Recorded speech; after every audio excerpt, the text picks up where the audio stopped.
Nordeste Radio. La voz del nordeste de Segovia.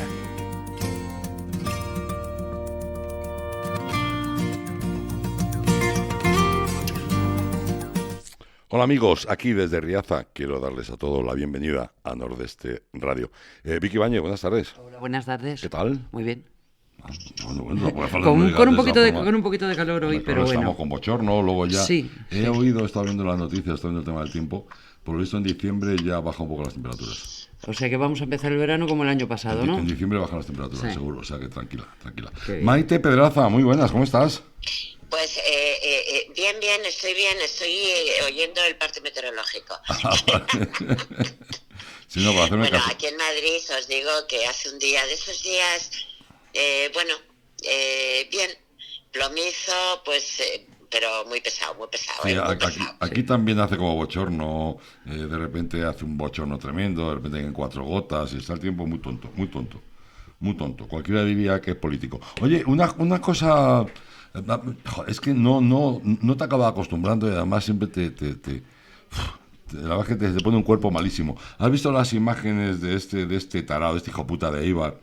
Horrible. Pegando a la mujer, luego vuelve y le da una bajazo de una pierna. Pero hay un tema que a mí no me cuadra y yo no soy cámara. Pero a mí me ha impactado una cosa, porque además, bueno, todo lo que sea violencia, lógicamente nos impacta. Pero ¿no os habéis dado cuenta que, primero, si está habiendo una agresión, una persona medianamente normal, porque yo creo que después del confinamiento y ahora con el calor, como que no hay mucha gente normal, ¿no? Esa es mi opinión. Cada vez menos. Cada vez menos, Vicky. Pero si yo voy por la calle, yo para entender las cosas empatizo mucho con ellas, ¿no? Entonces yo voy por la calle y veo una agresión. Pues en ese momento lo que hago es o gritar, pedir socorro, pedir ayuda, O llamar a la pedir que policía. nos ayuden, tratar de ayudarla. Ahora, sacar el móvil, buscar la cámara, porque no todo el mundo... buscas el móvil, Sí. sacas la cámara Sí, tardas y un te ratito. pones a grabarlo de una forma casi perfecta, ¿no? Porque yo Sí. veía que era toda la agresión grabada. A mí es que me ha sorprendido además la cercanía aparente de la cámara. O sea, Pero de todas formas no es la primera vez que pasa. ¿Cuántas veces hemos visto peleas y bullying en colegios y ves como los niños hacen un corrillo, se quedan mirando y se ponen a grabar? Pero hombre, no Ya, voy a y que disculpar. Lo que pasa es que el bullying, tú ya sabes que normalmente cuando un niño sufre bullying, una cosa tal, normalmente no es uno el que lo está ejerciendo, o sea, es una pandilla, porque ya sabes que esta gente se unen muchos, entonces es la típica pandilla que siempre hay varias, está el que instiga, está el líder, en fin. Entonces te quiero decir que eso hasta cierto punto, entre ellos es normal, bueno, pues yo les digo, yo grabo, pero en una agresión de estas que aparentemente parece ser que ha sido así de pronto, me peleo, se ve como el niño se va a acercar, Sí, él la pega patadas, horrible, se va, luego vuelve pero por Dios, Para apuñalarla. Menos ¿cómo mal se que... puede grabar eso, Dios mío? ¿Y no cómo lo se puede entiendo. quedar impasible cuando están pegando, que la pobre mujer estaba en el suelo, No lo entiendo. Yo, el tema de la grabación, pues ya nos enteraremos cómo se ha producido la grabación. Para mí me parece Sí, esto por desgracia absolutamente... no se entera.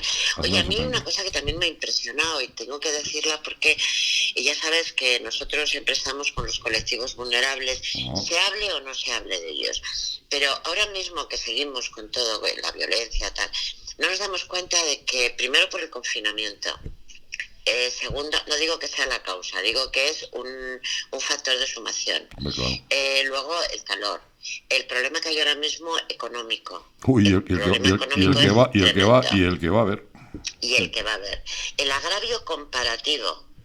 Y te digo agravio comparativo, y no me quiero meter en política porque no creo que deba en este momento, pero hay mucho agravio comparativo entre una persona que ha trabajado, que está trabajando y no tiene ninguna ayuda, y los que vienen de Allende los Mares y ya, bueno, como se reúnan enteros tienen 3.000 euros, Sí. O sea, No. cuidadito, y si vienen con 2 niños, pues es que claro. De todas formas, en todas las historias,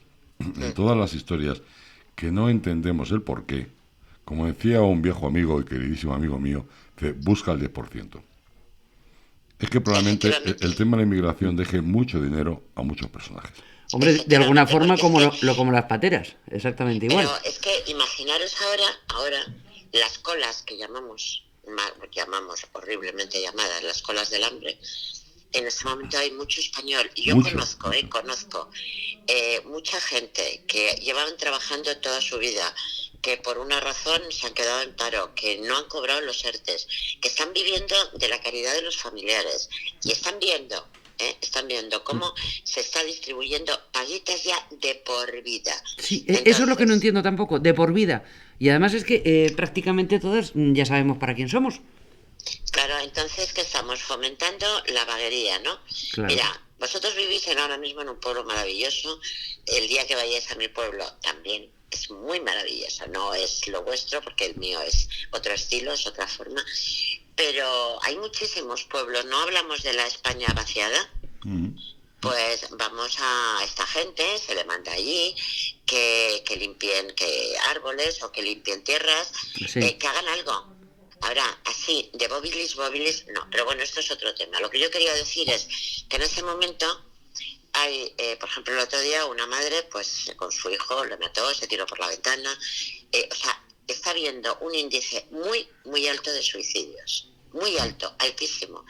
Sabéis que normalmente 10 personas se suicidan diariamente. Sí. En España, y además quiero decir, y es uno de los países donde menos suicidios hay, o sea que es algo tremendo. Quizá porque influye mucho el sol, las temperaturas, tal.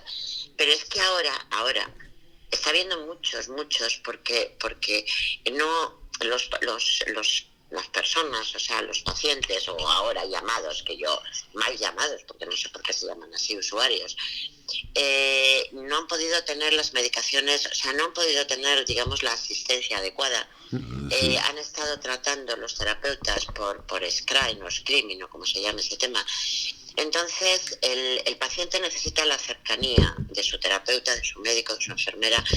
Ahora no la han tenido, pero es que además ahora estamos en esta otra fase que es se agrava la crisis económica. En las familias ahora mismo tenemos miedo a salir. Hay una agresividad en la calle fuera de lo común. Claro. O sea, si vosotros, ya te digo, tenéis la suerte de estar en un pueblo maravilloso, pero aquí en Madrid yo os puedo decir que ahora mismo hay agresividad. Pero hay agresividad y no nos estamos dando cuenta. No, por la frustración y la desesperación, claro. Claro, primero por la desesperación, segundo por el miedo, porque sabes que el miedo es lo que paraliza. Pero es que además estamos entrando en una incomodidad. Por ejemplo, si vamos a utilizar una entidad bancaria, da lo mismo la que sea, vas a entrar y tienes 4 personas fuera porque tenemos que tener 1,5 metros de distancia. Dentro de la oficina solo puede haber X, 3, 4, lo que sea. Con lo cual estás a pleno sol esperando que te toque. Bien, que ya te empiezas a poner nerviosa. A todo esto llega una señora que se acerca y tú dices, usted no lleva mascarilla. Bueno, por no decirte la pobre que tose o que estornuda. O sea, te puedes imaginar. Pero esto, una entidad con otra, la frutería, la pescadería, la pesquera. Es una constante. Esto es una constante, pero una constante, ya te digo, yo os comentaba el otro día, yo voy a hacer una rehabilitación y pongo las manos, me echan el gel, me plantan el termómetro. Todo esto va a pasar factura. Sí. Y donde antes se suicidaban 10 personas, hoy se están suicidando más y no queremos verlo. Y yo desde aquí, sí que digo que por favor... los que veamos que tenemos un familiar, un amigo, además un el suicidio es algo que se oculta, lo ocultan por desgracia hasta la propia familia, sí, hasta la propia familia. Porque hay sentimiento de culpa. Entonces yo sí que pido que lo mismo que pedimos siempre, que si oímos unos gritos de un vecino, de un amigo, y enseguida, bueno, oye, aquí hay un maltrato y tal, que si también vemos a este vecino, este amigo, este primo, con esa tendencia un poco, porque se ve perfectamente, que también seamos solidarios. Es que nos estamos volviendo muy, muy, muy insolidarios. Lo que pasa es que es difícil porque tú ves que alguien está robando, vas a intentar pararle y como le hagas algo... pero un robo es otra cosa. Claro, una agresión es algo en lo que la gente tiene alguna forma que implicarse. Sí, lo que pasa es que ahí entra mucho el miedo. Llamar por teléfono, hacer cualquier cosa. Eso sí. Hay una aplicación extraordinaria que muchos o que la mayoría de la gente no tiene, primero por dos motivos. Una, porque se promociona muy poco. O sea, se promociona muy poco, pero es una aplicación de la Guardia Civil y de la Policía Nacional interesante. Y otra, porque se les ha ocurrido llamar Alert Corps, porque evidentemente en inglés queda mucho más mono, en lugar de poner auxilio policía o algo así. Pero lo que sí es cierto es que, con independencia de esos motivos, de esa idioteces, que también llega hasta los cuerpos de seguridad del Estado, bueno, o del Gobierno, sí es cierto, vendría muy bien que aparte de las tonterías, y decir que la aplicación es extraordinaria y que puede ayudar bastante, ¿eh? Puede ayudar bastante. Bueno, pero como las dos enrolláis muchísimo, hoy no hemos venido a hablar y de eso. no vamos a conseguir hablar de quien queremos hablar, que es de María Zambrano. Entonces, primero voy a recordar el teléfono, el WhatsApp, que es el 661-820-640. Recordad a nuestros oyentes que estamos en todas las redes, estamos en Twitter, estamos en Instagram, estamos en YouTube, estamos por todos lados, que nos está metiendo Claudia. Y aparte de eso, ahora, un poquito de publicidad que tiene Claudia ahí preparada, y nos vamos hasta principios del siglo pasado, y nos vamos a un sitio extraordinario como es Málaga, y vamos a ver con qué nos encontramos allí. Venga, un segundito de nada. ¿Necesitas ayuda para diseñar o llevar tu página web, cartelería o redes sociales? ¿Quieres pasar tu negocio al mundo online y no sabes cómo? En Radio Algo y Más podemos ayudarte. No dudes en ponerte en contacto con nosotros al 671-091-098. Tenemos tu solución. 671-091-098.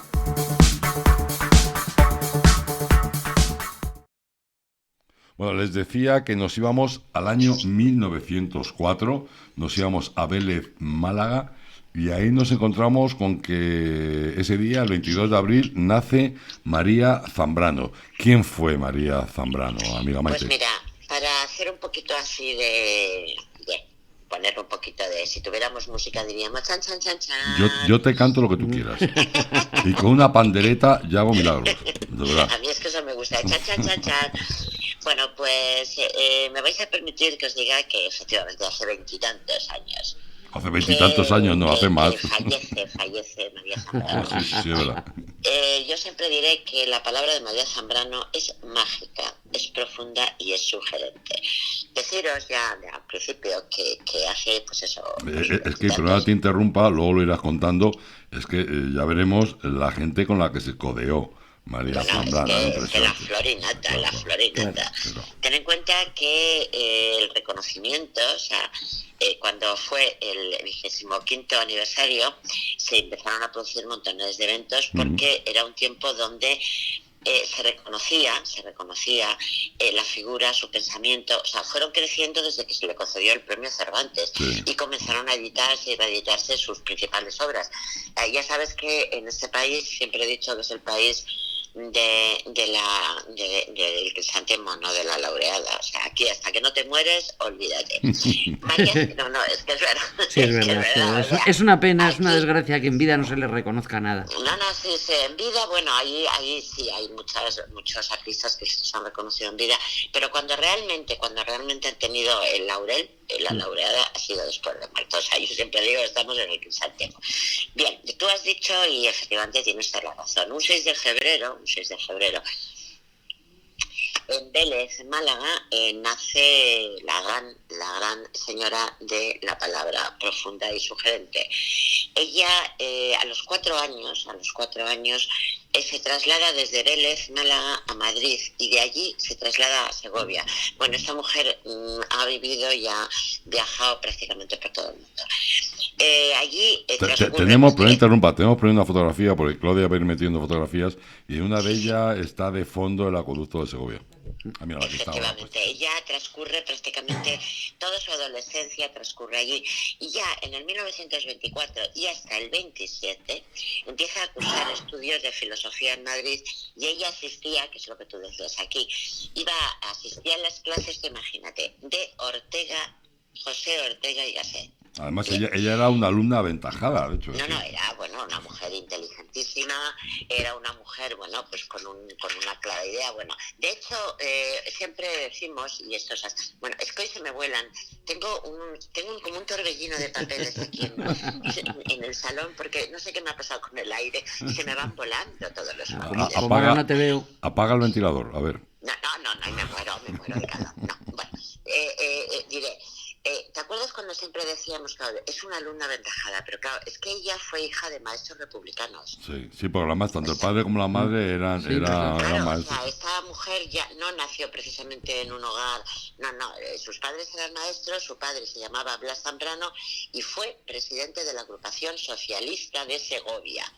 Allí fue donde fundó el periódico de Segovia, la revista de Castilla, y fue contertulio de Antonio Machado en el café La Unión de Segovia. O sea que, perdóname a la nena, nivel, claro.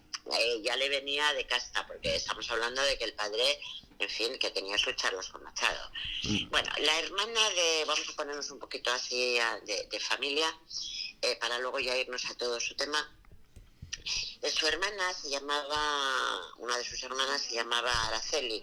El marido de Araceli fue detenido, se llamaba, creo que era un tal Manuel Muñoz. Fue detenido por la Gestapo y enviado a España, y a su hermano le fusilaron. Ya sabes, en aquella época, bueno, pues sí, las cosas hablaban. Sí, o sea, bien. Ella se casa, bueno, pues con Alfonso, secretario de la Embajada de Chile.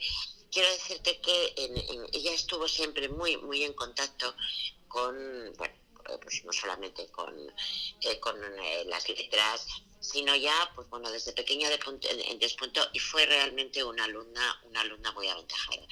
Cuando va a las clases con José de Gasset, también Manuel García Morente, Julián Betisco, Xavier Zurio, o sea, ella estaba, ahí ya empezó a relacionarse con bastante gente de nivel. Bueno, y luego más adelante también la tertulia del famoso Pombo, que yo creo que una de las mejores tertulias que había, con el Gómez de la Serna, que claro. Que además era muy amiga también era muy amiga de Carmen de Burgos. De Carmen de Burgos, sí. Y de Maruja Mayo también. Bueno, claro. Luego hablaremos de esas mujeres en general. Venga. Pero bueno, es que se nos amontona las cosas. Periodo, ella, claro, de todas formas, estas mujeres que son tan avanzadas, esto lo digo de mi propia, ten en cuenta que no solamente se dedican a estudiar, es que siempre se meten en política. Mira, durante esta época donde María va a hombre, perdona, es que además se metían de política porque evidentemente por aquella época, aunque ahora nos quejemos y tal, aquella época era muy revulsa y de alguna forma había que luchar y había que trabajarse los derechos, porque la gente no tenía los derechos que podemos tener ahora. Entonces, claro. Y las mujeres no tenían ninguno. Mira, durante este periodo ella empieza a participar en movimientos estudiantiles y colabora en diversos periódicos. Su primera obra empieza con Nuevo Liberalismo. Esto lo hace ya en el 1930, o sea, que es que tampoco era tan mayor. Fruto de estos acontecimientos políticos de aquellos años, ella empieza ya a contar toda esa serie de cosas. A partir del 31, ella empieza a trabajar como profesora auxiliar y luchó también, que era peligroso, contra la dictadura de Primo de Rivera. Joder, si estuvo 40 y tantos años exiliada fuera de España. Y de hecho, imagínate, ahí cuando está ya de profesora auxiliar de la Cátedra de Metafísica en la Universidad Central, ella empieza también a colaborar en publicaciones con la revista de Occidente, Cruz y Raya, y Hora España. O sea, ahí era la revista de Occidente, recordemos que es la que hizo Ortega y Gasset y la que estuvo llevando mucho tiempo. Eso es. Bueno, pues en esos años, entonces, que preceden, porque en esos años ella estaba aquí, era antes del exilio y tal, ella empieza a tener mucha amistad con la generación del 27, que es lo que tú ibas, querido mío. Entonces, ella empieza a tener una gran amistad, sobre todo con Luis Cernuda, con Emilio Prados, con Miguel Hernández, con Jorge Guillén. Y ahí ya empieza a relacionarse incluso con Lorca también tuvo. Con Lorca, ya empieza a relacionarse ella con todos ellos. Luego después, en un momento determinado, bueno, ella se va a La Habana y allí es donde conoce a José Lezama Lima, además de pronunciar una conferencia sobre José Ortega y Gasset. O sea, cuando a mí una vez me preguntaron, bueno, pero entonces ella, ella, además de José Ortega y Gasset, porque dicen, es que eso fue su profesor, no, entre otros. O sea, que quede claro que María Zambrano, entre otros, su profesor fue José Ortega y Gasset. Además, recordemos que María Zambrano, aparte de ensayista, poetisa, filósofa, muchas de las obras suyas son de unos grandes pensamientos. De hecho, la llamaban la filósofa española. Claro, o sea, era una gran pensadora. Ha pasado a la historia como la filósofa española, de la mujer poeta de la generación del 27, que eso también es muy importante. Bueno, pues en un momento determinado ya al estallar la guerra, ella regresa a España para colaborar con la República. Ella se sentía muy republicana. Entonces, primero vive en Valencia, luego se va a Barcelona, y en ese año es cuando cruza la frontera francesa hacia el exilio. En un momento determinado, aquí ya hay montones de follones, y se va al exilio. Luego viaja por todo el mundo. Se va primero a París, luego a Nueva York, luego a La Habana, se instala en México. Tú imagínate los países que estoy hablando, O sea, que no estamos hablando de me voy a Toledo y después paso por Ciudad Real. No. Ella, en un momento determinado, al instalarse en México, ahí empieza a impartir clases de filosofía en la Universidad de San Nicolás. Uh-huh. En México conoce a Octavio Paz y a León Felipe. León Felipe, fíjate. A mí también me encanta. Es increíble. Me encanta León Felipe. Bueno, pues en ese año es cuando empieza un periodo de intensa actividad literaria que a ella le marcó muchísimo el exilio. Y ahí publica Pensamiento y Poesía en la vida española y Filosofía y Poesía. O sea, ahí está ahí un poco así. Bueno, luego después pasa por la Universidad de Puerto Rico y viaja en el 46 a París, donde conoce a Albert Camus y a René Char, que también marcan mucho ahí. Es que tú fíjate, sí, todos los personajes de los que ya estamos hablando, o sea, claro, es que con poquito que te vaya dejando, con una pinceladita que te vaya dejando cada uno, pues imagínate. Claro, es que les va dejando un poquito, pero claro, es que ese poquito es un mucho, o sea, bueno, pues luego ya después, luego se va a Roma. O sea, de ahí se va a Roma, y en Roma es donde escribe alguna de sus obras más importantes. Ahí escribe El hombre y lo divino, Los sueños y el tiempo, Los sueños y el tiempo, y Persona y democracia. Ahí es cuando ya, ahí tiene ella como más... En Roma también establece una relación intelectual con los italianos, con Elena Croce y con Victoria Guerri, y con otros españoles que están exiliados como Ramón Gaya, Rafael Alberti o Jorge Guillén. O sea, es que esta mujer, claro. Bueno, pues en 1964 abandona Roma y se instala otra vez en Francia. En ese periodo de retiro, su propuesta filosófica adquiere un místico que se refleja en las obras como Claros del bosque o de la aurora. Ahí es que ella tiene un poco, como si dijéramos, un poco de misticismo. Bueno, pues bien, ella sigue escribiendo, luego después conoce a José Luis Aranguren, publica en la Revista de Occidente, inicia un lento reconocimiento en España de la importancia de su obra. Aquí lo que le ocurre es que hasta que ya no empieza a destacar, por ejemplo, en el 1961 es cuando se le otorga el premio Príncipe de Asturias, pero hasta llegar a eso, Pero tú fíjate el año que has mencionado, ¿eh?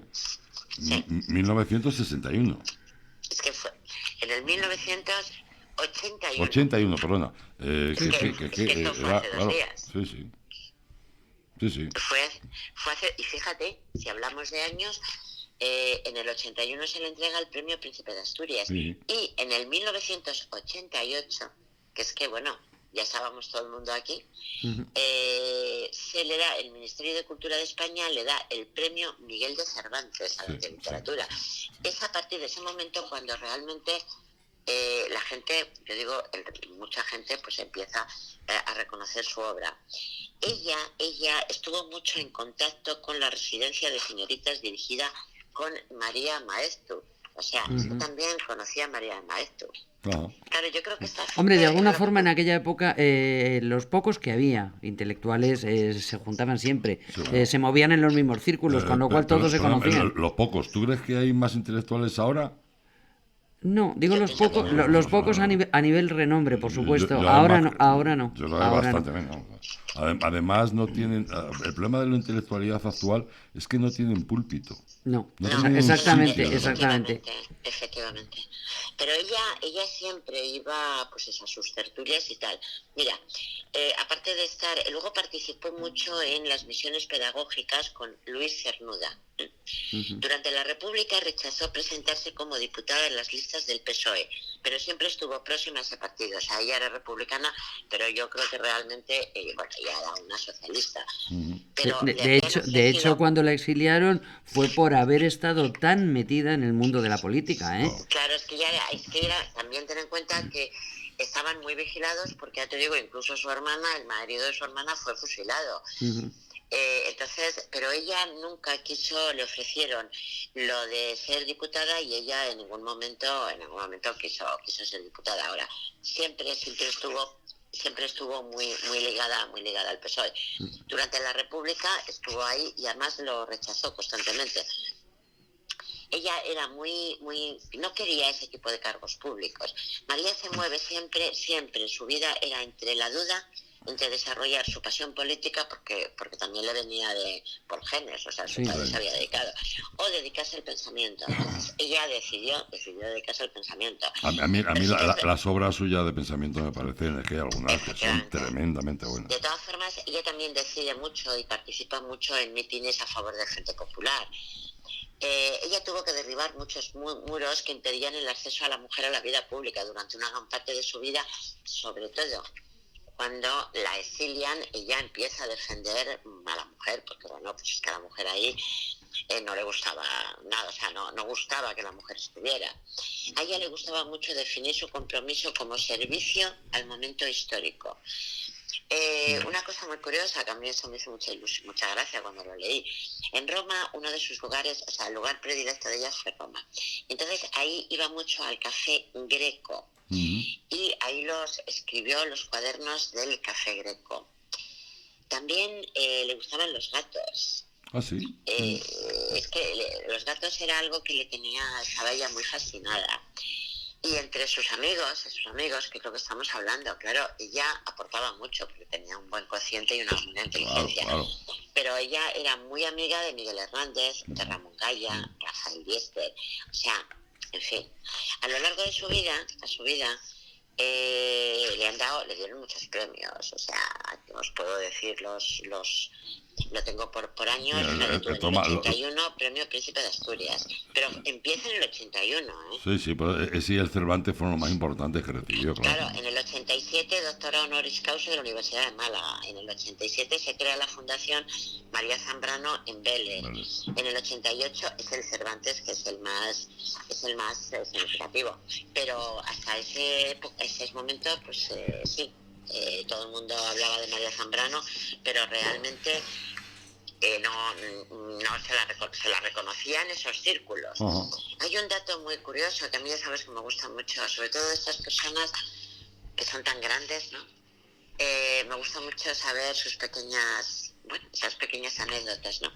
Cuenta la historia que cuando era una niña le dijeron, cuando iba al colegio, pero ya de niña, dijeron: oye, tú cuando seas mayor, ¿qué quieres ser cuando seas mayor? Y entonces ella dijo: pues me gustaría ser centinela. ¿Centinela? Sí, centinela para imaginar cosas y ver cosas. Pero sobre todo me gustaría ser una cajita de música. Ay, qué bonito. O sea, fíjate qué cosa más bonita, ¿no? Qué bonito. Ella la podemos meter, como si dijéramos, en el grupo era una libre pensadora. Un día estaba con Miguel Hernández, con Alberti, con toda esa gente, y alguien la preguntó qué libros tenía en su casa, y ella dijo: muchos. Y dijo: di uno. Y dijo: Platón. Dijo, pero Platón. Ella leía Platón. Sí. Platón. O había una anécdota también muy, muy graciosa de la infancia. Decía que cuando ojeaba Meditaciones del Quijote siendo niña, creía que el Quijote era quien meditaba. O sea, pensaba que era el Quijote. O sea, que el personaje era el escritor, ¿no? Efectivamente. Bueno, entonces ella tiene muchísimas cosas. Realmente cuando llega ya a su edad adulta me refiero ya a la edad adulta a nivel pensadora, a nivel filósofa, decía que le preguntan una vez quién eran sus iconos.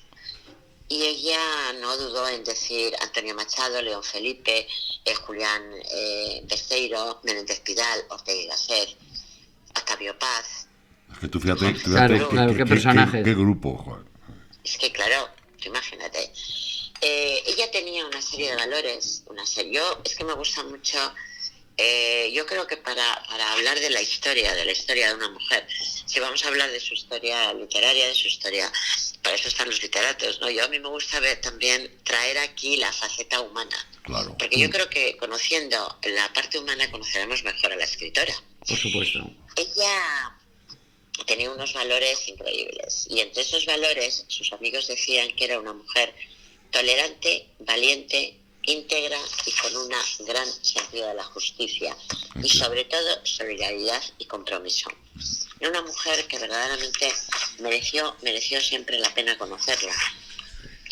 Luego después, a mí me gustaría, María Zambrano también ha pasado la historia, ante todo como una gran ensayista, o sea, pensadora, libre pensadora, filósofa, pero sobre todo también una gran ensayista. Que lo acabe.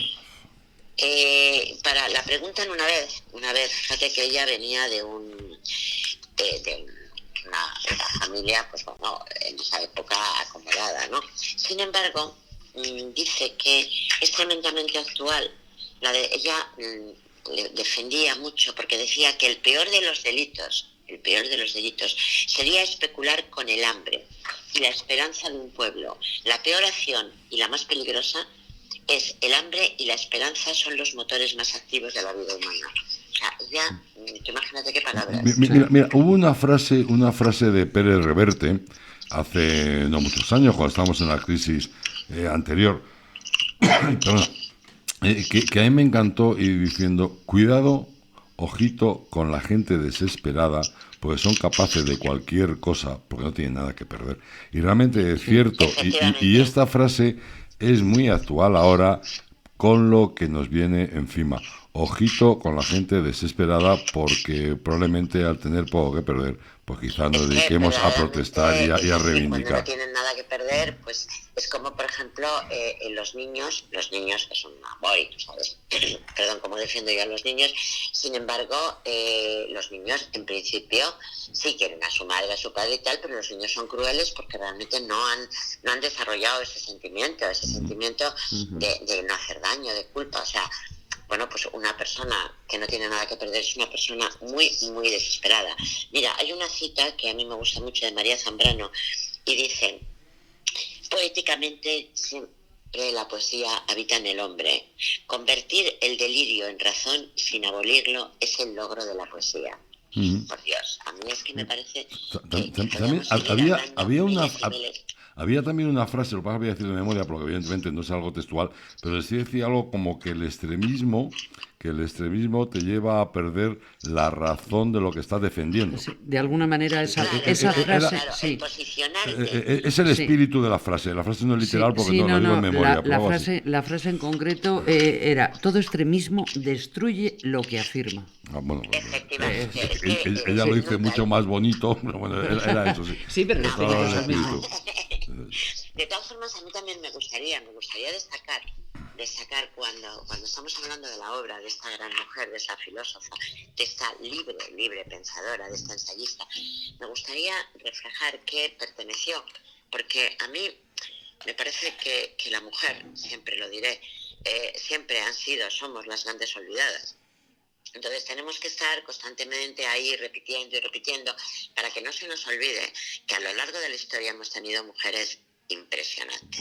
Vamos a ver, se habla siempre de la generación de los poetas del 97, de tal y cual, pero sin embargo somos incapaces de decir las mujeres poetas. Ahora cuando ya nos cuentes cómo y dónde fallece nuestra protagonista, María Zambrano, luego pondremos una pequeña pausa y hablaremos un poquito, porque tengo muy poco tiempo, hablaremos de un movimiento, Ahora te preguntaré por un movimiento. Venga, pero ya vámonos al hablamos del fallecimiento. movimiento y ya está. Pero cuéntanos dónde y cómo fallece esta mujer. ¿Hola? Sí. Esto del Estoy teléfono. aquí, Esto del teléfono es un rollo. Es un rollo. Te decía que nos hablara ya de cuándo fallece y dónde. Pues ¿dónde lo tengo? Es que se me han volado los Bueno, papeles. entre medias os cuento una anécdota. Venga, Hablabas vale. antes de que le encantaban los gatos. Realmente cuando más gatos tuvo fue cuando estuvo en Roma. Para que os hagáis una idea, hubo un momento que llegó a tener 70 gatos. Sí, lo de 70 gatos. Qué barbaridad. Además, había otro personaje que también era un gran amante de los gatos y tuvo muchos, que no se suele saber, pero ella le superó. Estoy hablando de Hemingway, que llegó a tener 57. De todas formas, Y lo cuentan los como anécdota, que ella le superó, claro. Con 70. Es madre. que los gatos tienen una simbología, o sea, tiene un tema ahí, porque ya le encantaban, efectivamente en Roma tiene muchísimos gatos. No sé por qué, el gato también se asocia mucho a la parte que yo no sé, me imagino que también coquetearía un poco con la masonería, no lo sé. Pero yo creo que sí. Y dentro de ahí ellos también tienen un significativo que son los gatos, ¿eh? No lo sé, eso ya no sé por qué. No lo sé, yo tampoco lo sé. No lo sé. Si decía la masonería, no lo sé. Bueno, pues es que en aquella época ten en cuenta que con todos los que ya prácticamente estaban, pertenecían, de hecho, y si no pertenecían, hacían la logia, como era Carmen de Burgos, que se hizo su propia logia. Eso estuvo genial, alcanzó el nivel más alto. No, te hablaba de que hablara pues de cuándo que fue. sabemos que, bueno, pues ella ya sabes que muere aquí en Madrid, exactamente muere hace 2 días, en el 1991. Dejamos a Claudia que meta un par de cositas que tiene preparadas y charlamos un poquito, ya no tenemos casi tiempo, de un movimiento en el que por supuesto estaba también María Zambrano y otras muchas. Sí, qué bonito. Y otras muchas. Venga, Claudia. Sí.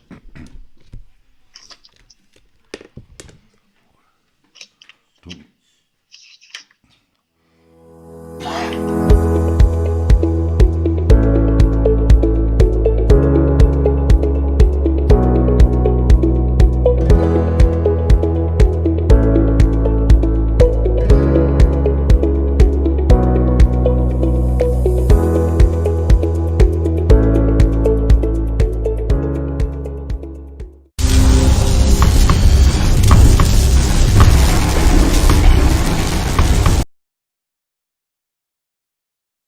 Bueno, estábamos hablando antes Maite, de la generación del 27. Y hay un movimiento extraordinario, muy simpático, que un día lo podemos traer un poco aquí a la radio. Ya hemos hecho... Yo quiero terminar con ya para irnos al movimiento. Tuvo mucha gracia porque... Pero si te lo he preguntado. Sí, bueno, pues cuando María Zambrano en el 84 regresa a España desde Ginebra, después de un largo exilio, ella quiso no quería grandes recibimientos, no solo dijo, solo Jaime Salinas, hijo de Pedro, fue a recibir la baraja. Bueno, al llegar dijo, le preguntan, ¿qué siente al volver a España? Y ella contesta, yo nunca me he ido. O sea, qué bueno. Es que además, yo nunca me he ido. Bueno, te comentaba deciros, bueno, sigue. Deciros que bueno, pues que ella perteneció a ese grupo de generación de mujeres poetas y el movimiento que le queremos hablar es el movimiento de las sin sombrero. Exactamente. Vamos a contar solo, pues no tenemos tiempo para más, vamos a contar solo en qué consistió ese movimiento, qué ocurre en la Puerta del Sol y por qué se le da ese nombre a ese movimiento. En principio, Luis Borges, cuya obra literaria, bueno, ya sabéis, decía, yo no sabía que la omisión o la práctica de esa peluca supletoria que los hombres mortales de habla española llaman sombrero. Palabra absurda, ya que sombrero debía de ser el que trafica en sombras. Bastaba con definir 2 cosas, pero me juran que es así y que sin sombrerista es el varón que no usa otro sombrero nada más que la intemperie, el saludo o el firma. Y sombrerista es el encapuchado, mitrado, lo importante que se ve. Bueno, esto os digo porque empezaron a decir esto cuando resulta que en aquella época, en el 97, todas las mujeres, por ética y tema de moda de vestir, siempre tenían que llevar sombrero. Y estas mujeres como puede ser pues Maruja Mayo, podía ser María Zambrano, sí. Bien. Muchas de las que hemos mencionado. Sí. María Rosa León, bueno, pues todas estas llegaron en un momento determinado y con Lorca y con toda esta gente llegaron a la Puerta del Sol, y ahí como una especie de rebelión, una especie de hasta aquí hemos llegado, se quitaron el sombrero. Y en ese momento, claro, apareció en todas las imagínense, críticas, amigos, ante el escándalo de la gente, se quitaron el sombrero. El escándalo fue tremendo, porque tener en cuenta que estamos hablando, os lo cuento exactamente, mujeres que irrumpieron en el escenario artístico, político, social en la España de 1920, entre el 20 y el 30. La situación era de desamparo en el Código Civil. Por el hecho de ser mujeres no podían hacer nada.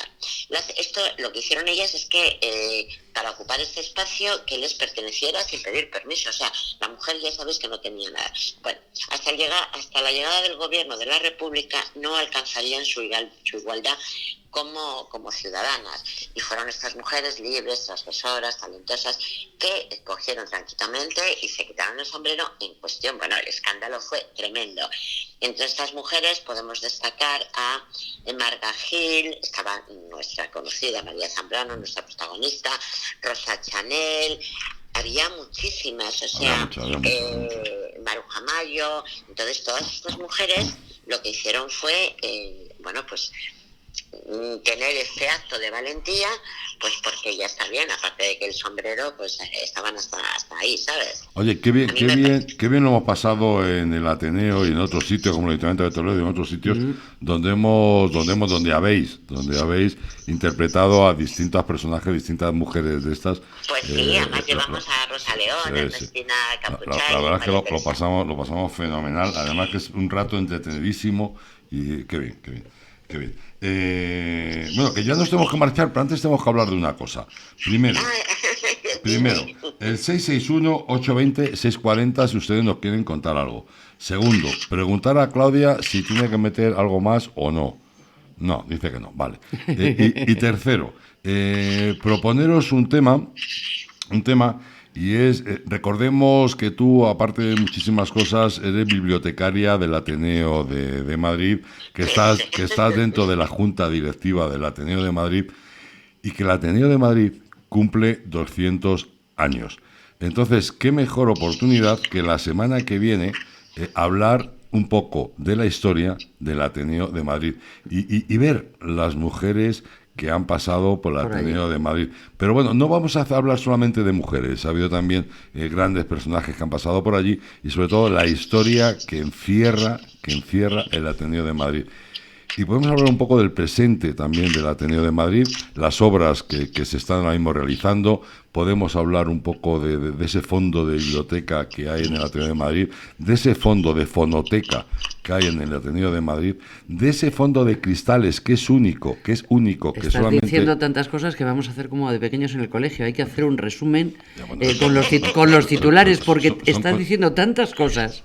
Es que alguna de ellas podemos descartarla. No, por eso digo, hacer un resumen y decir el titulito de cada tema y ya está, porque no nos daría tiempo a más. Bueno, pero vamos a intentar dar es que sí, unas pinceladas, no podemos contar 200 años de una historia de tanta cultura, de tanta libertad, de tanto enfrentamiento, porque recordemos, y eso tendría que decir Maite mejor que yo, recordemos que se ha llegado hasta a votar allí si la existencia o no de Dios, que lo contaremos la semana que viene el resultado de esa votación.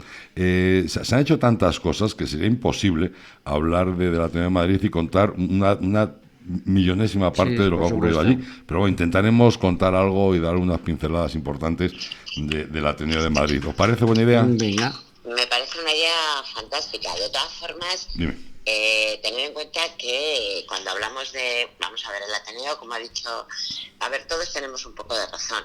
El Ateneo es una historia de 200 años, no se puede contar en 5 minutos, y hay tantas y tantas cosas, pero sí que es cierto que se puede hacer un pequeño resumen. Claro. Y desde luego sí que es muy importante, y a mí siempre me gusta destacar esto, que en el Ateneo fue pionero en la incorporación de la mujer en la vida cultural de Madrid.